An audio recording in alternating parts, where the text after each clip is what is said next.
Yo, how's everyone doing? Welcome back for some more Forza Horizon 3. Today I'm sharing with you the 1973 911 Carrera RS, which is one of the classic Porsches from the Porsche car pack, and finally I'm driving a lower class Porsche. I was really curious to see how the lower class Porsches would drive in this game. This is certainly a rare classic. Not too many of this car were built, and this is a very nice looking car. I think this is a sweet ride, and I love the vinyl they have with the stock paint. There's so many different color options for this car that come stock, and I think the way they have Carrera written on the side looks really cool. And on top of that, the interior of this car is so nice. It's so simplistic, that classic look, and it's just simply beautiful. But overall, I really like the looks of this car, and on top of that, I really enjoy the performance of this car. It comes stock at the top of the C-Class, very close to the top of the C-Class, and it's very competitive for where it's at. But the thing is, this car also has a body kit preset, and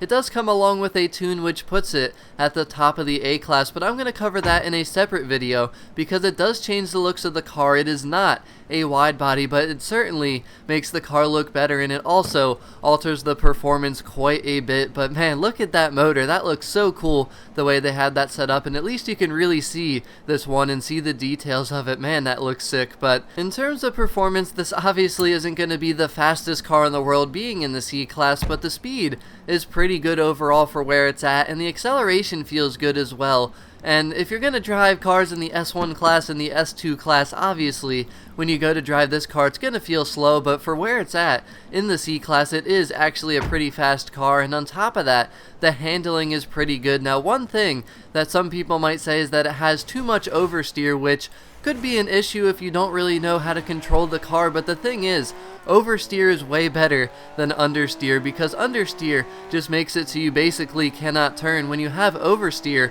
the car will actually turn, but sometimes if you don't control it well, it will turn too much and kind of plow through turns and things like that. But I really like the way this car feels. The grip is very good. The car launches ridiculously well, being rear-wheel drive. I mean, the car's pretty light and doesn't make a ton of power, so the grip really shouldn't be too much of an issue because it's pretty balanced overall. But I really enjoyed the way this car felt, and the braking isn't that great, but really, if you just learn when to brake and know what time to start braking, it's not an issue at all because the braking is good enough. But when you go around turns, you can go into a little drift if you want to, but the car is very easy to control, and it generally maintains enough speed to keep going smoothly out of the corners. So overall, this car felt really good to drive. The gearing feels good. It's a 5-speed transmission, but generally you're not going to go past 4th just because when you hit 5th gear, the car's near top speed and obviously not accelerating too quickly anymore. But I really like this car. This is a cool classic Porsche, and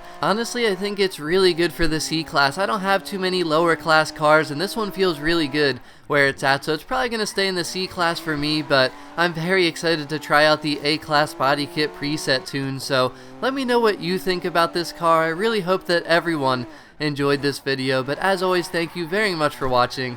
I hope everyone has a wonderful rest of your day, and I'll talk to y'all again very soon. Peace out.